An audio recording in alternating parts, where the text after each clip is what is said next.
Τι είναι τοξικολογία? Στο προηγούμενο βίντεο μιλήσαμε για την εγκληματολογία και τις επιστήμες που την απαρτίζουν. Σε αυτές υπάρχει και μια επιστήμη που συχνά η έννοιά της παραποιείται. Η τοξικολογία. Τοξικολογία δεν σημαίνει μόνο δηλητήρια και θάνατη.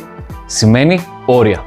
Το ίδιο μόριο μπορεί να είναι αδρανές, φάρμακο ή και δηλητήριο σε διαφορετικές δόσεις και συνδυασμούς με άλλα μόρια. Μελετά δηλαδή τους μηχανισμούς, τις συνθήκες και τις δόσεις στις οποίες αυτές οι επιδράσεις εμφανίζονται. Η τοξικολογία χωρίζεται σε πολλά είδη. Προσωπικά ασχολούμαι με τα δύο πρώτα που αφορούν και τον άνθρωπο. Η κλινική τοξικολογία αφορά ασθενείς, overdose, δηλητηριάσεις και την αντιμετώπιση τους στον χώρο των νοσοκομείων. Επίσης είναι η forensic toxicology ή αλλιώς δικανική ή δικαστική τοξικολογία.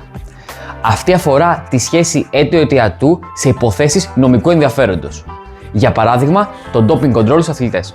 Ταυτόχρονα όμως υπάρχουν και άλλοι είδη τοξικολογίας, όπως για παράδειγμα η περιβαλλοντική, που ασχολείται με φυτοφάρμακα και περιβάλλον. Επίσης υπάρχει η ρυθμιστική ή αλλιώς regulatory, που εξετάζει τα όρια ασφαλείας και την αξιολόγηση του κινδύνου. Κάνει δηλαδή risk assessment.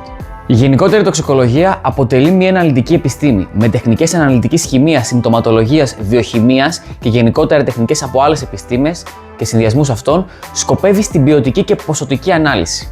Όλα όμως βασίζονται στην ίδια αρχή, ότι η δόση κάνει το δηλητήριο. Αυτή λοιπόν είναι και η έννοια της τοξικολογίας. Το γεγονός ότι δεν κρίνει την ουσία, κρίνει το όριο.